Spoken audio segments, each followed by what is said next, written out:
Me llamo Chilindrina. O al menos así me siguen llamando en este infierno que quedó del mundo. Hace tiempo ya que dejé de sentirme una niña. Lo que vi aquel día en el autobús, lo que escuché, lo que respiré, me robó de golpe la inocencia. Y cada noche, cuando cierro los ojos, lo revivo como si nunca hubiera terminado. Recuerdo que todo comenzó como algo feliz. Papá por fin había conseguido un trabajo. Se nos acababan las deudas, los regaños del señor Barriga, las peleas con doña Florinda. Habíamos decidido irnos de la vecindad.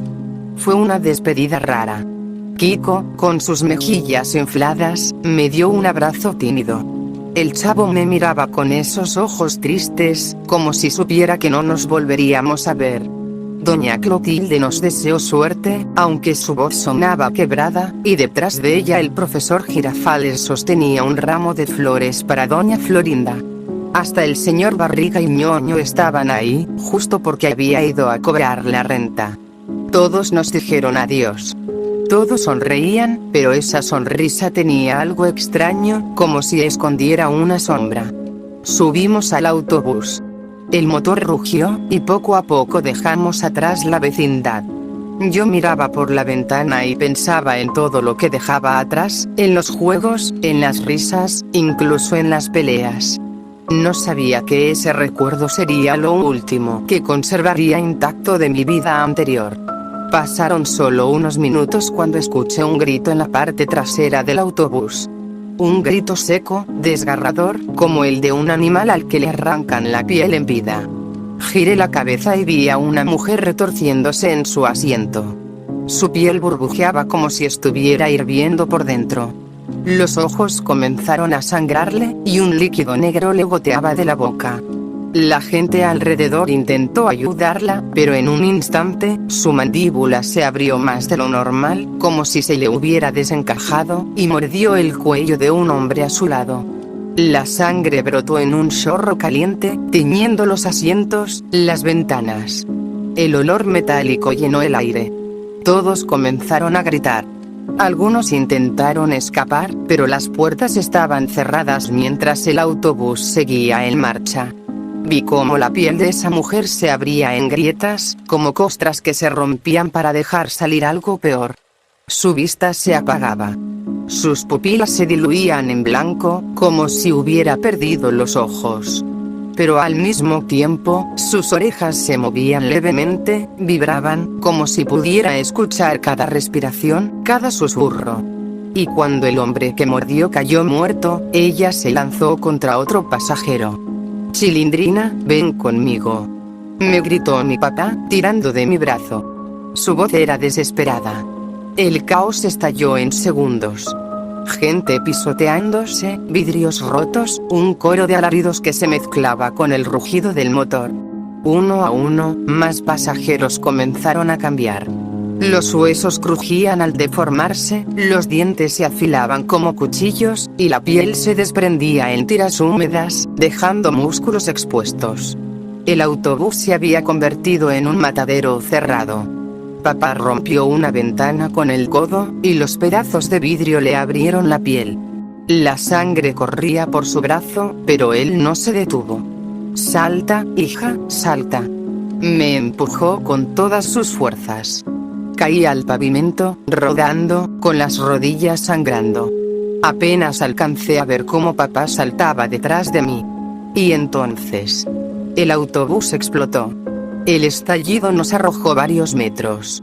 Sentí cómo la onda expansiva me atravesaba el pecho, cómo los oídos me estallaban de dolor. Todo se volvió humo, fuego y ceniza. Un metal ardiente me rozó la cara y me dejó una marca que aún conservo. Después, todo fue negro.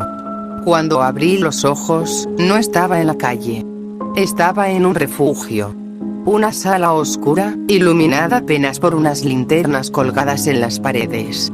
Papá estaba a mi lado, con la frente vendada, todavía inconsciente. A nuestro alrededor había gente desconocida. Hombres y mujeres con ropa rota, algunos armados con cuchillos, palos, incluso armas de fuego improvisadas. Uno de ellos se acercó.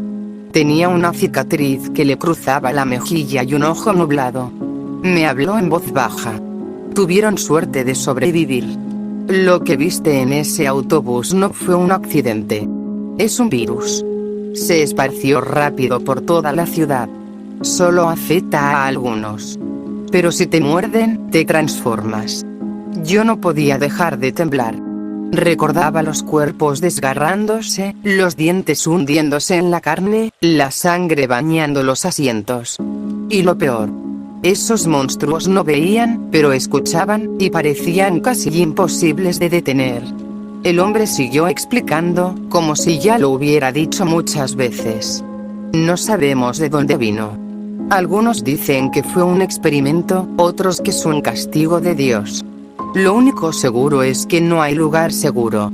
Y si quieren vivir, van a tener que aprender a estar en silencio.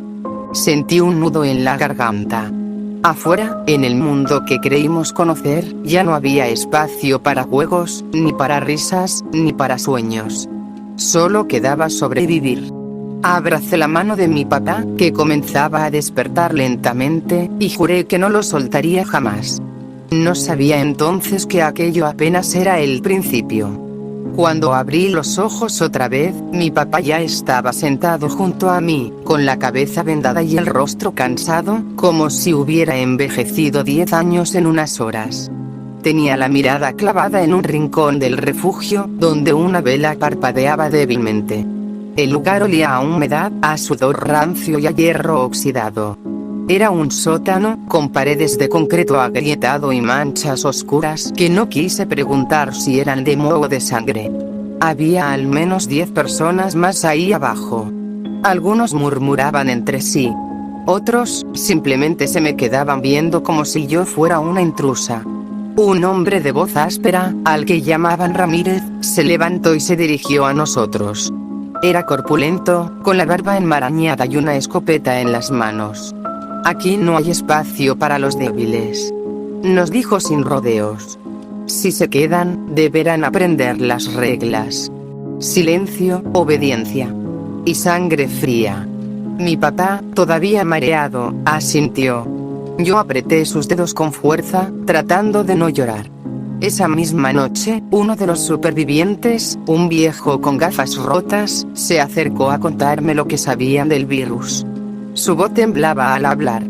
Comenzó hace semanas, pero lo ocultaron. Algunos se enfermaban y decían que era gripe, otros que intoxicación. Después, empezaron los cambios. Pierden los ojos, como si se les quemaran desde adentro. Pero ganan oídos imposibles. Escuchan hasta el más leve crujido de tus huesos. Y la piel. Hizo una pausa, respirando con dificultad.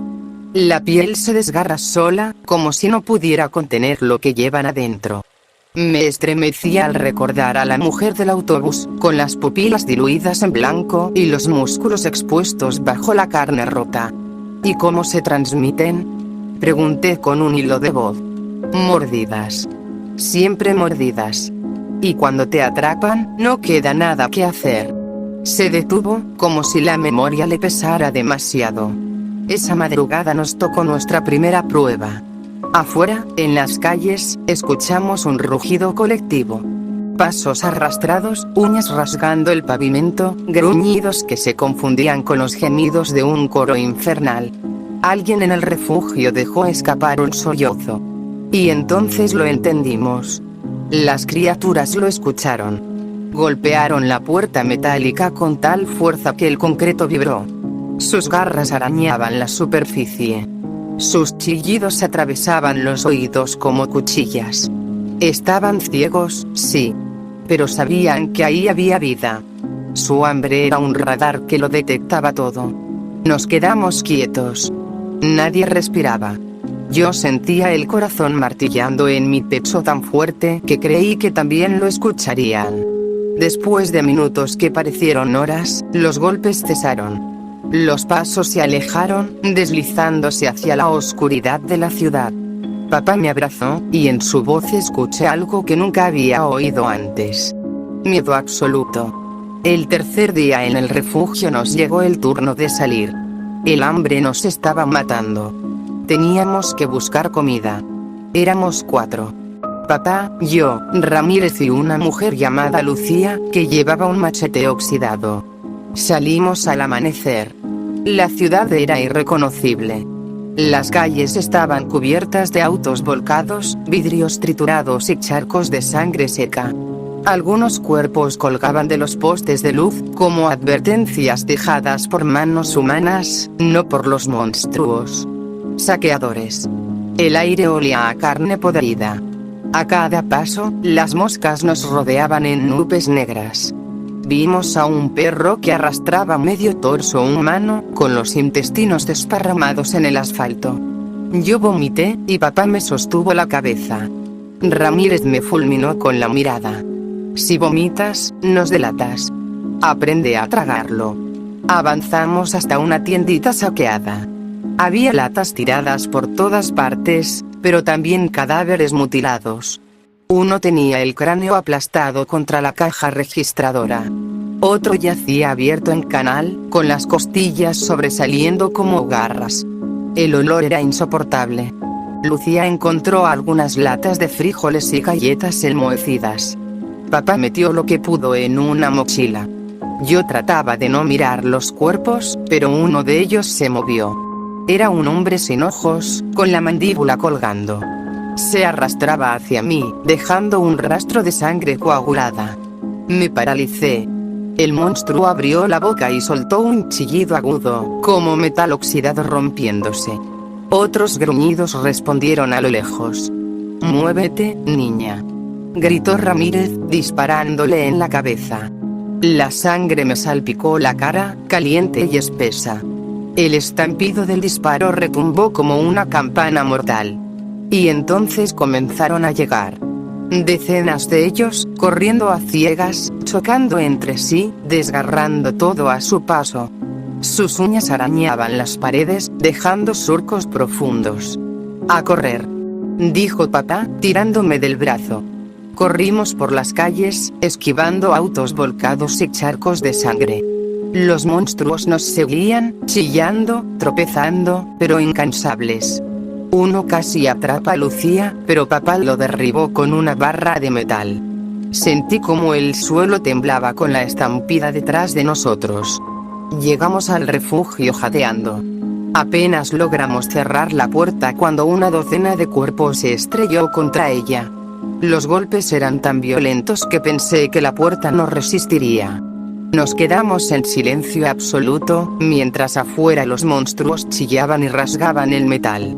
Finalmente, se fueron. Yo estaba temblando, cubierta de sangre que no era mía, con las piernas rígidas por el terror. Esa noche entendí que en este nuevo mundo no había lugar para los juegos, ni para los amigos, ni para las bromas. Solo para el silencio. Y la muerte. Y lo peor era que, en medio de ese infierno, yo seguía pensando en los demás de la vecindad. ¿Dónde estarían? ¿Seguirían vivos? ¿O ya se habían convertido en esos monstruos que ahora nos cazaban en la oscuridad? Comenzamos a salir del refugio con más frecuencia. El hambre era un enemigo tan cruel como esas criaturas que nos acechaban en cada esquina. Aprendimos a movernos en silencio, a usar los escombros como cobertura, a respirar despacio. Cada paso en falso podía significar la muerte. Papá ya no me hablaba con ternura como antes. Ahora su voz era seca, calculadora, como la de un soldado en guerra. Pero aún así, cada vez que me miraba, sus ojos seguían llenos de miedo. Miedo a perderme. La ciudad estaba desfigurada. Los parques eran cementerios improvisados, con cuerpos apilados y calcinados. Los edificios tenían ventanas ennegrecidas por el fuego, y el aire estaba cargado de un hedor que se metía en la piel. No había silencio absoluto. Siempre, en algún punto lejano, se escuchaba un gemido, un crujido, un chillido de esas bestias. Pero lo peor no eran ellas. Lo aprendí pronto. Una tarde, mientras buscábamos agua en una farmacia abandonada, escuchamos voces humanas. Nos escondimos tras un estante derrumbado. Eran 3 hombres y una mujer. Estaban sucios, cubiertos de sangre seca, armados con cuchillos, tubos y hasta una pistola oxidada. Reían, pero su risa era hueca, enferma. «No queda mucho aquí», dijo uno, pateando el cuerpo de un farmacéutico que yacía con el cráneo destrozado. «Con suerte encontramos otro idiota escondido». Los callamos y nos quedamos con lo suyo. Lucía, que estaba con nosotros, me tapó la boca con la mano para que no soltara un gemido. Yo temblaba al ver cómo los saqueadores arrancaban anillos de los dedos muertos, incluso cortándolos cuando no podían sacarlos. De repente, uno de ellos se detuvo. ¿Oyeron eso? Me paralicé. Había soltado un sollozo muy leve. Lo había oído. Los saqueadores comenzaron a buscar entre los estantes, pateando botellas rotas y arrastrando cajas. Papá me apretó el hombro, susurrándome apenas audible: «Cuando yo diga, corremos». El corazón me latía tan fuerte que creí que explotaría. Y entonces, un chillido interrumpió todo. Los monstruos, atraídos por las voces de los saqueadores, entraron por las ventanas rotas. Se abalanzaron sobre ellos con furia. Uno de los hombres gritó, pero el grito fue cortado por el sonido de dientes hundiéndose en su cuello. La mujer intentó disparar, pero la pistola falló. Segundos después estaba en el suelo, con las entrañas desparramadas. La sangre cubrió las paredes, el piso, los estantes. Era un concierto de crujidos de huesos, gritos humanos y chillidos monstruosos. Yo quería cerrar los ojos, pero no podía. Papá aprovechó el caos. Ahora. Salimos corriendo de la farmacia, esquivando vidrios y charcos de sangre fresca. Detrás de nosotros, los gritos se volvieron gargantas desgarradas hasta quedar en silencio. Aquella noche en el refugio, Ramírez discutió con papá. «Los saqueadores son peores que los infectados», gruñó mientras limpiaba su escopeta. «Ellos piensan, planean, disfrutan. Si los encontramos otra vez, no esperen que los dejemos con vida». Yo lo miré con horror. Había odio en sus palabras, pero también certeza. Días después, esa certeza se volvió realidad. En una incursión para buscar gasolina, nos tendieron una trampa. Nosotros caminábamos por una calle repleta de autos quemados cuando escuchamos un silbido. Luego, un golpe metálico. Un bidón rodó hasta quedar frente a nosotros. De pronto, salieron de entre las sombras al menos 6 saqueadores, armados con cuchillos, palos y cadenas. «Miren lo que tenemos aquí», dijo uno, sonriendo con los dientes podridos. Un viejo, una mocosa y 2 perros callejeros más. Papá me puso detrás de él. Yo temblaba, y el aire se volvió pesado, lleno de esa tensión que precede a la violencia. El líder levantó un cuchillo oxidado. «Si entregan lo que llevan, quizá los dejemos vivir». Ramírez no respondió con palabras. Le disparó en la frente. El estallido resonó como un trueno, y la sangre salpicó en todas direcciones. El caos se desató. Los saqueadores nos atacaron como bestias rabiosas. Lucía cortaba brazos con su machete, Ramírez disparaba hasta que la escopeta se quedó vacía, y papá golpeaba con una barra de hierro. Yo me escondí bajo un auto, viendo cómo la sangre chorreaba por el pavimento, mezclándose con la lluvia ligera que comenzaba a caer. Uno de los saqueadores cayó de rodillas, con las tripas saliéndose como serpientes brillantes. Otro gritaba mientras Lucía le hundía el machete en la garganta. Pero lo peor fue escuchar risas.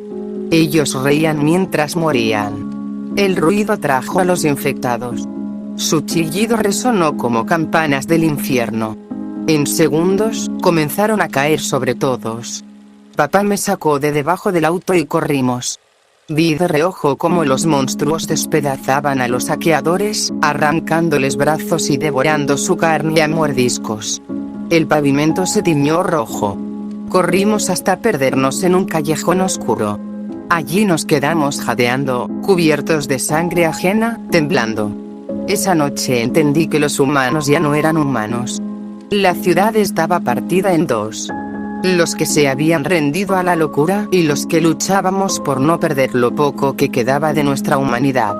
Pero, ¿por cuánto tiempo podríamos resistir sin convertirnos en lo mismo? El refugio ya no era seguro.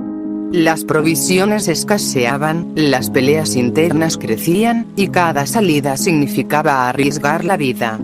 Pero lo peor no estaba afuera, sino en lo que comenzamos a ver dentro de la propia ciudad. Humanos que habían perdido más que la cordura.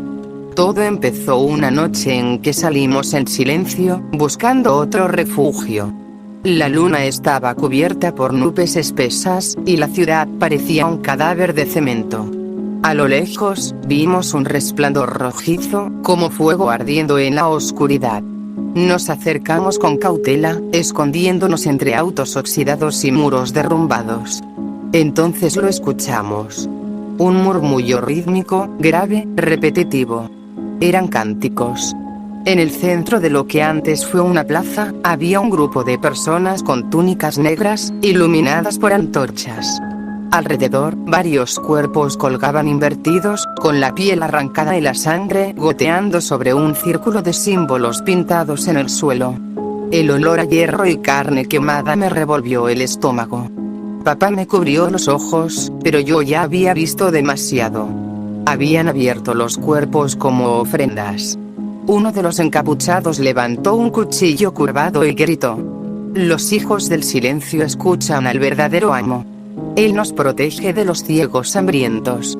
Los demás respondieron con un grito gutural. Entonces, trajeron a un hombre amordazado y lo lanzaron al círculo. Yo reconocí sus zapatos. Eran del mismo modelo que los de Ñoño. Mi corazón se detuvo. Me aferré a papá y susurré, casi sin aire: «Papá. ¿Y si es él?». El cuchillo descendió, y un chorro de sangre saltó al aire. El hombre gritó, pero el sonido fue devorado por los cánticos. No alcancé a ver su rostro, porque papá me tiró hacia atrás. «No mires». Nos alejamos gateando entre las sombras, con los tambores resonando a nuestras espaldas. Cada vez que cerraba los ojos, veía el cuerpo colgando de cabeza, con los intestinos cayendo como cuerdas. Al regresar al refugio, Ramírez nos advirtió: «No son solo saqueadores. Esos cabrones creen que el virus es una purificación. Creen que los monstruos son enviados de su Dios. Y hacen sacrificios para alimentarlos». Lucía escupió al suelo. «Locos de mierda». Yo no podía dejar de pensar en los zapatos del hombre sacrificado. ¿Y si era Ñoño? ¿Y si los demás de la vecindad estaban por ahí afuera, atrapados por esos cultos, usados como ofrendas? Papá me abrazó esa noche, pero no dijo nada. Su silencio era peor que cualquier respuesta. Días después, encontramos lo que parecía un santuario de esa secta. Era un edificio abandonado, con las paredes cubiertas de símbolos pintados en sangre. Espirales, ojos tachados, figuras humanas con la boca cosida. En el centro había una montaña de cuerpos mutilados. Algunos todavía se movían, gimiendo con los pulmones perforados. Vi un brazo pequeño entre los cadáveres, con un zapato escolar aún puesto. Sentí que el corazón me explotaba. «Kiko», murmuré, con lágrimas ardiendo en los ojos. Papá me apretó fuerte contra él. «No. No mires, hija. No sabemos quién es». El hedor era insoportable. Moscas y ratas devoraban los restos. Uno de los cuerpos levantó la cabeza de golpe, los ojos blancos, y chilló. No estaba muerto, estaba mutando. Los demás comenzaron a convulsionar. En segundos, la montaña de cadáveres se convirtió en un nido de monstruos ciegos, levantándose entre vísceras y huesos rotos. Corrimos como nunca antes. Atrás, los cánticos habían vuelto, mezclados con los chillidos. La secta estaba ahí, rezando mientras los infectados despertaban. Parecía que los estaban criando, como si fueran bestias sagradas. De regreso, uno de los supervivientes nuevos, una mujer herida que habíamos recogido, nos contó algo extraño. «Escuché rumores en otro refugio», dijo, con la voz apenas audible. Dicen que un grupo de gente logró escapar del barrio sur, donde la infección fue más lenta. Y entre ellos había una mujer que siempre abofeteaba a los demás y un niño de mejillas hinchadas. Sentí que se me helaba la sangre. Doña Florinda y Kiko. Grité antes de que papá me callara tapándome la boca. Todos me miraron con odio por haber levantado la voz. Los chillidos de los monstruos resonaron a lo lejos. Yo me tapé la boca, temblando. Pero en mi interior, algo se encendió. Había esperanza. Si doña Florinda y Kiko estaban vivos, tal vez también el Chavo, la bruja del 71, el profesor Girafales, hasta el señor Barriga. Esa noche, mientras intentábamos dormir en un rincón del refugio, Ramírez nos habló en voz baja. No podemos buscar a nadie. Aferrarse al pasado es lo que los mata. Aquí no hay familia ni amigos. Solo sobrevivientes. Si quieren seguir vivos, entierren a los que dejaron atrás. Papá bajó la cabeza. Yo no. En silencio, juré que no me rendiría.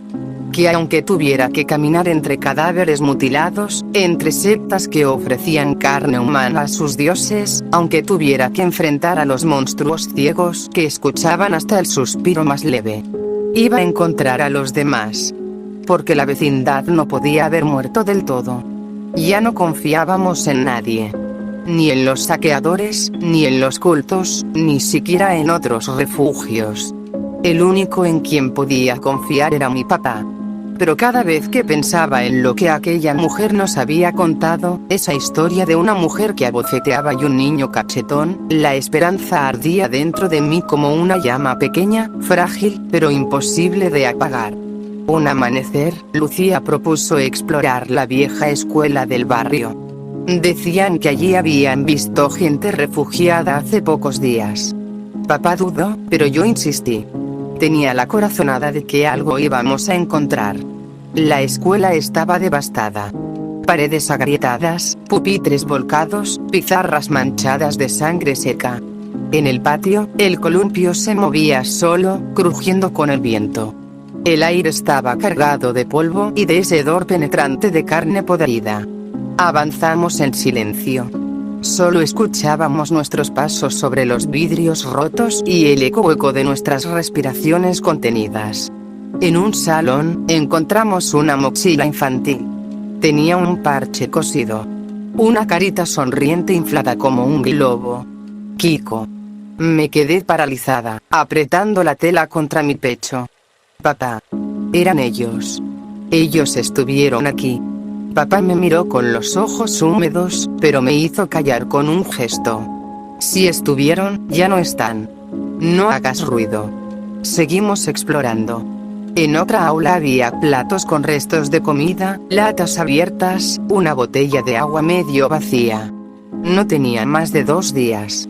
Alguien había estado refugiándose allí. En la pared del fondo, con carbón, habían escrito unas palabras. Volveremos a la vecindad. Allí esperaremos. Las letras eran apresuradas, como hechas en medio del pánico. Pero reconocí la caligrafía torpe. El Chavo. Las lágrimas me nublaron la vista. Mi corazón explotaba dentro del pecho. Papá, están vivos. El Chavo, Kiko, doña Florinda, todos. Pero no hubo tiempo para celebrar. Un ruido metálico resonó en los pasillos. Un banco arrastrándose. Luego, otro ruido. Pasos arrastrados, chillidos agudos. Los monstruos estaban dentro de la escuela. Lucía levantó el machete, Ramírez cargó su escopeta. Papá me empujó hacia atrás, con la cara desencajada. No hagas un sonido. Pero era tarde. El olor a carne viva nos delataba. Las puertas se abrieron de golpe y entró la horda. Decenas de infectados, piel colgante, ojos blancos, bocas abiertas mostrando lenguas negras. Se arrastraban como perros rabiosos, chocando entre sí, pero avanzando con furia. Uno de ellos saltó sobre Ramírez. La escopeta tronó, volándole media cabeza, pero otros 3 lo derribaron. Los chillidos y el crujido de carne desgarrada llenaron el salón. ¡Corran! rugió Ramírez antes de ser cubierto por la marea. Papá me tiró del brazo y corrimos entre pupitres. Los monstruos nos seguían, tropezando pero incansables. El suelo se cubría de sangre fresca. Ramírez ya no gritaba. Lucía se quedó atrás, girando con el machete en un frenesí desesperado. La última vez que la vi, estaba rodeada, hundiendo la hoja en gargantas, mientras sus gritos se mezclaban con los chillidos de la horda.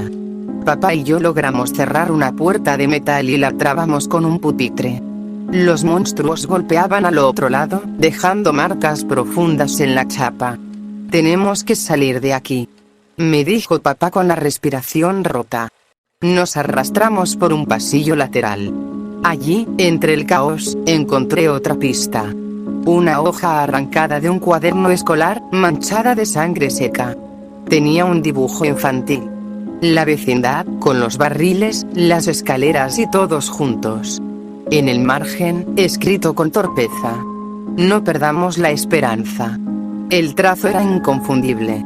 El chavo. La puerta comenzó a doblarse detrás de nosotros. El chillido de la horda nos helaba la sangre. Corrimos hacia una ventana rota y saltamos. Caímos en el patio, entre vidrios y huesos humanos. Papá me levantó de inmediato y seguimos corriendo sin mirar atrás. Los monstruos se quedaron atrapados en el edificio, chocando entre sí como una estampida ciega. Llegamos a un callejón desierto. El cielo estaba gris, cubierto de humo. Me tiré al suelo, llorando con la mochila de Kiko apretada contra mí y la hoja del chavo en la mano. Papá me abrazó, aunque él también temblaba. Habíamos perdido a Ramírez y probablemente a Lucía, pero habíamos ganado algo más valioso: la certeza de que nuestros amigos seguían vivos. Aún así, la ciudad parecía empeñada en arrancarnos cualquier chispa de esperanza. Porque en ese silencio sofocante, escuchamos algo nuevo. Un murmullo de voces, cantando en un idioma extraño. El eco venía de los edificios aledaños. Los hijos del silencio estaban cerca. Y yo sabía que si ellos también habían encontrado las pistas de la vecindad, no los dejarían escapar. El mundo que conocí había desaparecido, pero una cosa seguía latiendo dentro de mí. La esperanza de que los demás de la vecindad aún estaban vivos. Esa esperanza era lo único que impedía que me desplomara en la desesperación. Papá lo sabía. No me lo decía con palabras, pero en su mirada cansada podía leerlo. También quería creer. Salimos del refugio al amanecer, solo nosotros dos. No había quedado nadie más de los que una vez nos acompañaron. El aire estaba pesado, con un olor metálico, como si la ciudad entera sangrara. Avanzamos en silencio por calles cubiertas de cuerpos putrefactos. Algunos estaban pegados al pavimento, como si la sangre se hubiera derretido con ellos. Otros eran esqueletos con jirones de piel colgando, sonriendo con las mandíbulas abiertas. Cada esquina podía ser una trampa. Caminábamos agachados, evitando botellas, vidrios y cualquier cosa que pudiera hacer ruido. Los monstruos no veían, pero su oído era letal. Nos dirigíamos hacia una vieja comisaría. Se decía que ahí quedaban armas y provisiones. El edificio estaba oscuro, con las ventanas cubiertas de tablas. El olor a podredumbre era insoportable. Dentro, encontramos casquillos, manchas de sangre en las paredes y mensajes escritos con tiza. «No hagas ruido», repetido una y otra vez. Papá recogió un par de latas de comida enmohecidas y una linterna rota. Yo, en cambio, encontré algo que me hizo detener el corazón. Un cuaderno escolar con tapas verdes. Estaba húmedo, manchado, pero todavía legible. Lo abrí con manos temblorosas. Era la letra del chavo. Páginas llenas de garabatos. Dibujos de la vecindad, del barril, de Kiko llorando, de doña Florinda con cara enojada. En una página más reciente había escrito: «Si alguien nos encuentra, iremos al túnel del metro. Nos reuniremos allí. No nos rendiremos». Las lágrimas me ardieron en los ojos. «Papá, están vivos. Tenemos que ir al metro». Papá me apretó fuerte la mano. Sí, hija. Pero con cuidado. Antes de salir, escuchamos un ruido metálico. Provenía del sótano, donde estaban los calabozos. Bajamos con cautela. Allí encontramos un infierno. Las celdas estaban abiertas, y dentro había cuerpos mutilados. Algunos colgaban de los barrotes, como si hubieran intentado escapar mientras eran despedazados. El suelo estaba cubierto de sangre coagulada que brillaba como un charco de alquitrán. Pero lo peor estaba en el muro del fondo.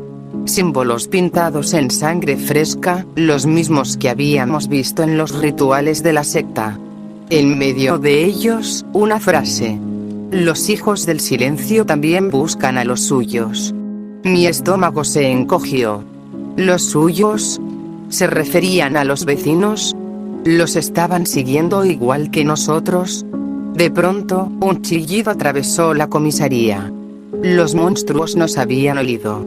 El eco de sus pasos llenó los pasillos como un trueno. «Corre, hija», rugió papá, tirándome de la mano. Corrimos entre escritorios volcados y vidrios. Los chillidos rebotaban en las paredes, cada vez más cerca. Giramos un pasillo y vimos la salida. Una puerta destrozada que daba a la calle. Pero detrás de nosotros la horda ya estaba sobre nosotros. Podía escuchar el crujir de sus huesos, los chillidos como si se me clavaran en el cráneo. Papá golpeaba puertas y obstáculos para desviar el sonido. Yo corría con el cuaderno del Chavo apretado contra mi pecho. Llegamos a la calle justo cuando la primera ola de monstruos reventaba las paredes detrás. La ciudad se estremeció con sus chillidos. Corrimos hasta un edificio abandonado y subimos a la azotea. Allí, jadeando, observamos desde arriba la estampida. Decenas de cuerpos ciegos se movían en todas direcciones, chocando, desgarrándose entre ellos, pero buscando desesperados. El aire se llenó de polvo, ceniza y sangre. Desde la azotea, vimos algo aún peor. Un grupo de encapuchados de la secta observaba desde un callejón cercano. Uno de ellos levantó una antorcha y gritó: «El sacrificio está cerca». Y los demás respondieron en coro, alzando cuchillos ensangrentados. Papá me tomó de los hombros. Su rostro estaba gris, cansado, pero su voz era firme. «Hija, ellos no van a parar. Si realmente tus amigos están vivos, también los buscan». Apreté el cuaderno del Chavo contra mi pecho. Las páginas manchadas temblaban en mis manos. «Papá, no vamos a dejarlos. No podemos». Él no respondió, pero me abrazó fuerte. En el horizonte, entre el humo y las ruinas, se veía la entrada del metro. Oscura, como una boca abierta lista para tragarnos. Sabíamos que debíamos ir allí. El sol comenzaba a ponerse, tiñendo la ciudad de rojo sangre. A lo lejos, los chillidos de los monstruos se mezclaban con los cánticos de la secta. El aire estaba cargado de ceniza y desesperación. Papá y yo nos miramos en silencio. Luego comenzamos a bajar de la azotea, rumbo al metro. Cada paso podía ser el último. Pero en mi corazón ardía una certeza. Ellos estaban vivos. Lo que no sabía era que encontraríamos primero en el túnel oscuro nuestros amigos de la vecindad. O algo mucho peor.